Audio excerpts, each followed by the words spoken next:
Hi hello నమస్తే welcome to Hima's kitchen. ఈరోజు మన రెసిపీ వచ్చేసి అప్పటికప్పుడు ఇన్స్టెంట్గా ఇలా పునుగులు ప్రిపేర్ చేసుకోండి, భలే టేస్టీగా ఉంటాయి. ఇలా చిట్టి చిట్టి పునుగులు వేసుకోండి, బాగుంటాయండి. ఈ పునుగులు ప్రిపేర్ చేసుకోవడం కోసం 1 కప్పు వరకు బొంబాయి రవ్వ తీసుకోవాలి.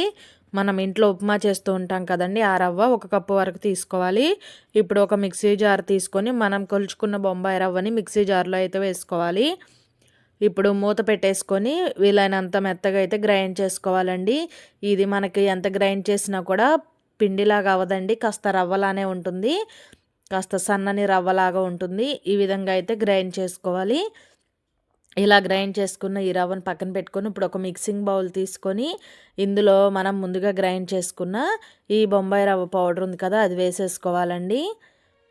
ఇప్పుడు మనం ఏ కప్పుతో అయితే రవ్వ తీసుకున్నామో అదే కప్పుతో 1 కప్పు వరకు చిక్కగా ఉన్న మజ్జిగను వేసుకోవాలి. మజ్జిగ చేసుకునే పెరుగు అనేది కాస్త పుల్లగా ఉంటే మనకి టేస్ట్ అనేది బాగుంటుందండి. అప్పటికప్పుడు వేసుకుంటాం కాబట్టి కొంచెం పులిసిన మజ్జిగ అయితే కనుక టేస్ట్ అనేది బాగుంటుంది.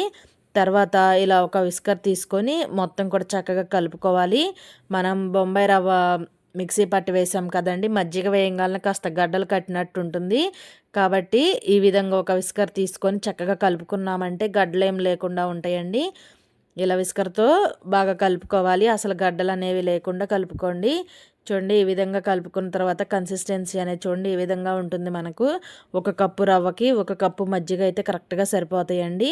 ఇలా కలుపుకున్న తర్వాత మూత పెట్టేసి ఒక 10 నిమిషాలు పక్కన పెట్టేసేయండి. 10 నిమిషాల తర్వాత మూత తీసి చూపిస్తున్నా చూడండి, మనకి రవ్వ అనేది కొంచెం నాని కొంచెం గట్టిగా అవుతుంది. ఇలా ఉంటే మనకి కన్సిస్టెన్సీ అనేది కరెక్ట్గా సరిపోతుందండి. మరీ గట్టిగా ఉండకూడదు, అలా అని మరీ పలచగా ఉండకూడదు.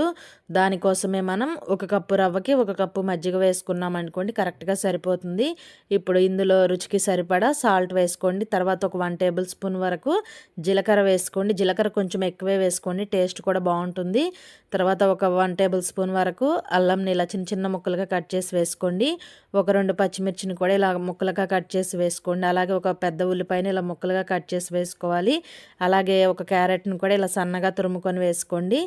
తర్వాత మనం చేసుకునే పునుగులు అనేవి బాగా క్రిస్పీగా రావడం కోసం ఒక 1 టేబుల్ స్పూన్ వరకు బియ్యం పిండి వేసుకోండి. ఇలా బియ్యం పిండి వేయడం వల్ల మనకి పునుగులు అనేవి క్రిస్పీగా ఉంటాయి, అలాగే ఆయిల్ కూడా ఎక్కువ పీల్చకుండా ఉంటాయండి.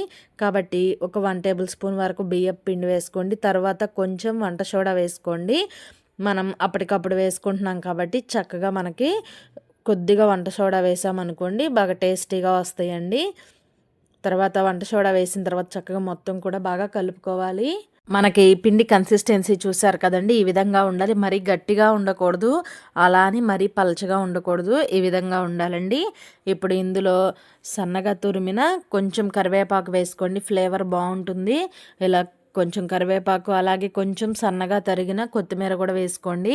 ఇలా కరివేపాకు కొత్తిమీర వేసిన తర్వాత మొత్తం మరొకసారి అయితే బాగా కలుపుకోవాలి. అంతేనండి, మనకు బ్యాటర్ అయితే రెడీ అయిపోతుంది. మార్నింగ్ ఇంట్లో టిఫిన్ పిండి ఏం లేనప్పుడు చక్కగా అప్పటికప్పుడు ఇన్స్టెంట్గా ఇలా చిట్టి చిట్టి పునుగులు తయారు చేయండి, భలే టేస్టీగా ఉంటాయండి. మనకి బ్యాటర్ రెడీ అయింది కదండి, ఇప్పుడు ఈ బౌల్ని అయితే పక్కన పెట్టుకుందాము. నేనైతే ముందుగానే డీప్ ఫ్రైకి అయితే ఆయిల్ పెట్టేశానండి. ఆయిల్ కూడా హీట్ అయింది. ఇప్పుడు మనం తయారు చేసుకున్న పిండిలో నుంచి కొంచెం కొంచెం తీసుకొని మీకు ఏ సైజులో కావాలో ఆ సైజులో పునుగుల్లా వేసుకోండి. మీకు బాగా చిన్న చిన్నగా కావాలంటే చిన్నవిగా వేసుకోండి, లేదు కొంచెం పెద్దవిగా కావాలంటే పెద్దవి వేసుకోండి. నేనైతే కొంచెం ఈ విధంగా మీడియంగా అయితే వేస్తున్నాను. ఇవి వేసిన వెంటనే మనం గెరటితో కలపకూడదండి, చక్కగా వాటంతట అవే పైకి తేలి రావాలి. అప్పటి వరకు మీరు గెరట అనేది అస్సలు పెట్టొద్దు. చక్కగా ఆయిల్కి ఎన్నైతే సరిపడతాయో అన్నిటినీ కూడా చక్కగా ఇదే విధంగా వేసుకోండి. వేసిన తర్వాత ఫ్లేమ్ని మీడియంలో పెట్టుకోండి. హై ఫ్లేమ్ పెడితే పైన కలర్ మారుతాయి కానీ లోపల కొంచెం పిండి పిండిగా ఉంటాయండి. కాబట్టి ఫ్లేమ్ని మీడియంలో పెట్టుకొని చక్కగా ఫ్రై చేసుకోవాలి. చూడండి, అన్నీ కూడా ఈ విధంగా చక్కగా పైకి తేలి వచ్చిన తర్వాత అప్పుడు ఇలాంటి గరిటె తీసుకొని అటు ఇటు తిప్పుకుంటూ మంచిగా గోల్డెన్ బ్రౌన్ కలర్ వచ్చేంత వరకు ఫ్రై చేసుకోవాలండి. ఇంట్లో టిఫిన్ పిండి ఏం లేనప్పుడు చక్కగా పొద్దున్నే లేచిన తర్వాత చక్కగా ఇలా 1 కప్పు బొంబాయి రవ్వతో చక్కగా ఇలా పునుగులు వేయండి. చిన్నవాళ్ళ దగ్గర నుంచి పెద్దవాళ్ళ వరకు అందరికీ నచ్చుతాయండి. బాగా ఈ విధంగా మంచి గోల్డెన్ బ్రౌన్ కలర్ వచ్చిన తర్వాత వీటిని తీసి వేరొక ప్లేట్లో వేసుకుందాము. అంతేనండి, టేస్టీగా 1 కప్పు బొంబాయి రవ్వతో చేసిన పునుగులు అయితే రెడీ అండి. వీటిని మనం చట్నీ కూడా అవసరం లేదండి, చక్కగా అలా ఒట్టిగానే తినేయచ్చు. మనం ఆనియన్స్ వేసాము, అలాగే పచ్చిమిర్చి వేసాం కదండి, అలా చక్కగా ఒట్టిగానే తినేయచ్చు. క్రిస్పీగా చాలా బాగుంటాయండి. తప్పకుండా మీరు ట్రై చేసి చూడండి. మార్నింగ్ బ్రేక్ఫాస్ట్కైనా లేదా ఈవినింగ్ స్నాక్స్ లాగైనా కూడా ఎలాగైనా చేసి పెట్టండి. పిల్లలు కూడా చాలా ఇష్టంగా తింటారు. పైన క్రిస్పీగా లోపల సాఫ్ట్గా భలే టేస్టీగా ఉంటాయండి. ఇన్స్టెంట్గా అప్పటికప్పుడు ఇలా మీరు పునుగుల్ని తయారు చేసి ఎలా వచ్చిందో కామెంట్ సెక్షన్లో తెలియచేయండి. వీడియో నచ్చితే please like, share, subscribe my channel. Thanks for watching video.